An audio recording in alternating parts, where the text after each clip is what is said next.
when you turn the turn signals. Okay, stop. Jeez. Oh Listen, Hayden, this car is too damn new and I'm freaking out. Hey y'all, it's Dr. Know-It-All. Guess what the family is doing today? We are going to pick up our Tesla Cybertruck. Woo! All right, very exciting, very, very exciting. So yes, we've got Hayden in the back, but Hayden doesn't want to participate, so he's going to pretend like he's not there. So we're going to do a couple of quick Q&As for people who might not know the details about Cybertruck in terms of like the specs and things like that. And then real quick, we're going to do like what you're most looking forward to and what you're the most scared about getting the Cybertruck. And then of course we will cut together like after we get it and all of that other good stuff. So stay tuned. You just push the little P button. How do I put it in drive? It's in drive. When you push the brake, it put it in drive. Well, that doesn't seem safe. Okay, so it's not that different. No, it actually feels really good. They're still looking at us. So this is what happens when you get a Cybertruck. You get people staring at you. Now turn it the other direction and make a circle. Oh.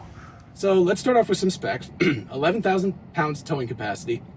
I believe that's just for, so we're picking up the dual motor one. So there's a dual motor and there's a tri-motor, and we're picking up the Foundation series, which is $20,000. Basically, it's $20,000 more than the non-Foundation series, which is now available to order, by the way. So the cheapest one is now $80,000, and that should enable you to apply for the U.S. EV tax credit, depending on what happens to the tax credit the next couple of years. Because, all right. So anyway, 11,000 pounds towing capacity. I think that might be just the tri-motor and not the dual motor.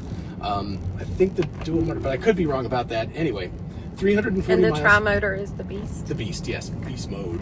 340 miles of range with street tires. We got the off-road tires, mostly because of the look. I'm not really planning on doing a lot of off-roading, but that knocked it down to 320 miles, which, interestingly enough, is almost exactly what the Tesla Model Y is. So, same thing. 0 to 60 for the tri-motor version is 2.6 seconds. I think officially for the two-motor version, which was what we're getting, it's 4.2, but I just saw some tests where people said they could get it in 3.9 seconds. So this, for reference, with the speed boost, with our dual motor Model Y long range, not performance, is 4.8, but then we got the speed boost on top of it. So you did? You didn't tell me you got that. I burned some of those referral credits. Yeah, we got the speed boost on this sucker. Yeah. There you go. Let's see, what else?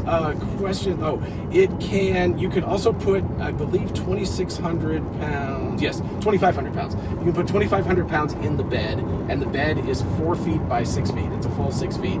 And I have tested that myself. I'm 5'10". I was able to get in the bed and lay down and not have my feet touch the bottom, so that's pretty cool. What else? What would people like to know about the truck? Is it ugly? There's a question. It's not attractive in a conventional way. There we go.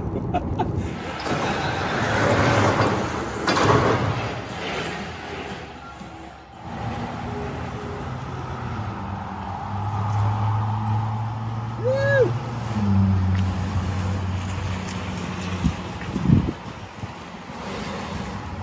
That sounds like you're describing a human being that's like, well, they're not attractive in a conventional way.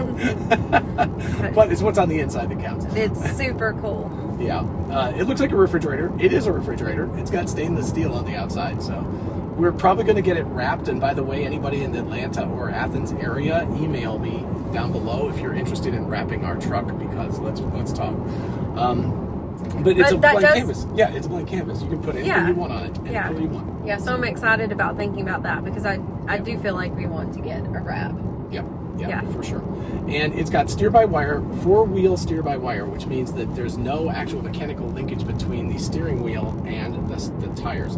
So when you turn the steering wheel, it transmits an electrical signal to motors that turn the tires, and the rear tires work, and it's variable ratio, which means when you're going very slowly, you can do very tight turns, but when you're going fast, it's not tweaky. It doesn't react too much. I don't understand anything about that. So good brakes. It's got 14 inches, I believe, of suspension travel up and down.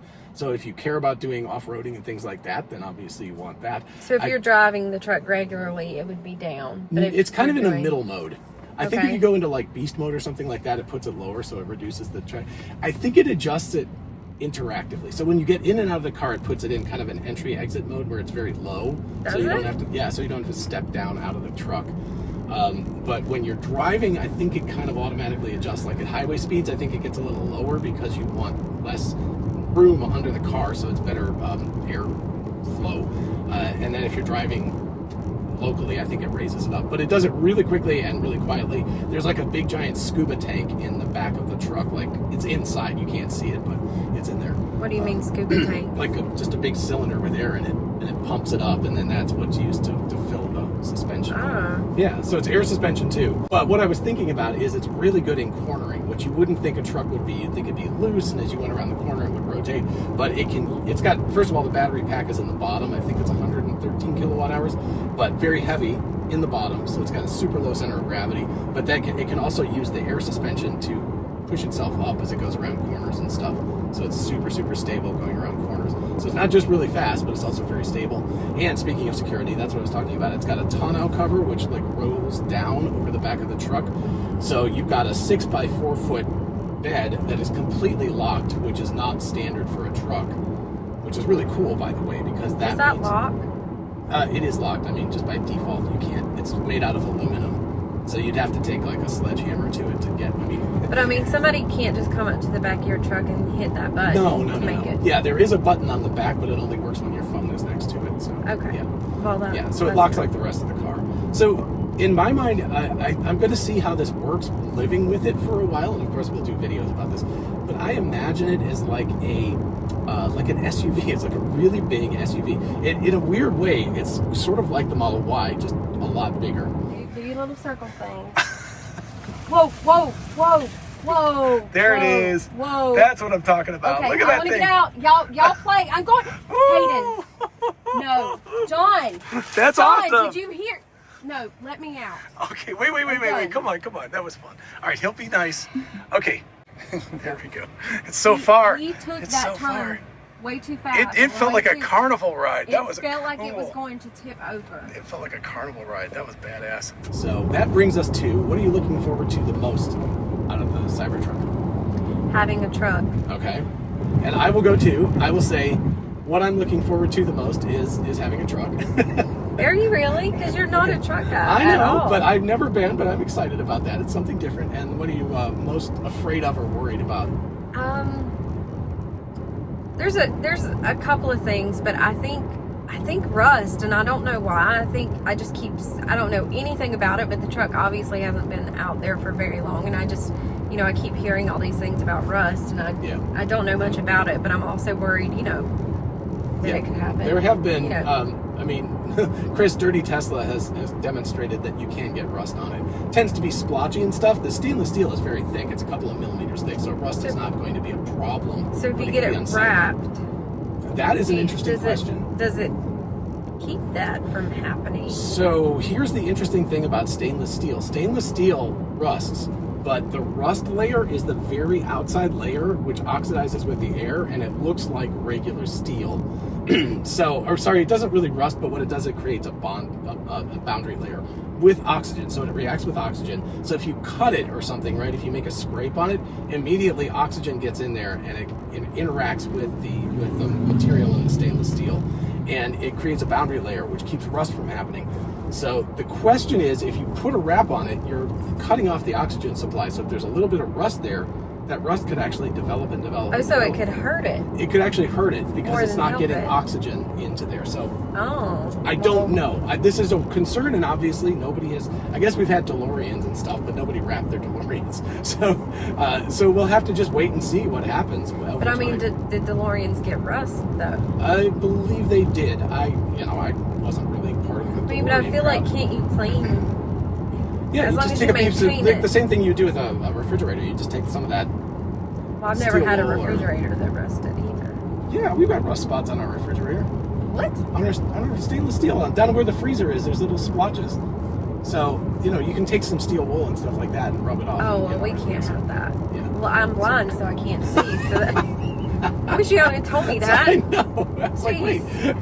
To our excuse, we bought the house and the refrigerator already was there and it already had the rust spots on it. So I don't know how it got there. How did I miss that? It hasn't gotten any worse. Okay, so so my biggest concern is having a truck. So it's both. Yeah, because I'm concerned because every time I've ever known somebody with a truck, everybody borrows the friggin' thing. And I really don't want to be that guy where everybody's coming over to the house going Well, like, hey, can we just borrow it to go grab a refrigerator? Well, don't you think that's going to be worse with the side? Because there's not just that it's a pickup truck that can do that. It's going to be terrible. So that's my biggest concern is just that we have a truck now, and we're going to become truck people, and people know if there's a truck, they will come find you when they need it. So that's my biggest concern. I guess my second biggest concern is attention. Like I agree. Good and bad. Yeah. But that'll get better over time. Yeah. Certainly as now that the $80,000 version is, still not a cheap car, but they will have a single motor eventually, and it'll probably be in the $65,000 range, something like that. So would you want a single motor though? No, I don't think so. I mean, that was what I originally reserved. By the way, when I reserved the truck, it was $37,000 single motor. Jesus, really? Yeah, we're spending almost 3 times. Actually, with taxes and fees and everything, it's 3 times what the original amount was. So anyway, pretty crazy. So yeah, we're excited. I woke up this morning and early, and I was like, man, I feel like a kid at Christmas and also an adult who just bought all the Christmas presents at the same time, going like, oh geez, that was a lot of money I just spent, and also like, I can't wait. So anyway, it's a pretty cool feeling. What do you think? Huh?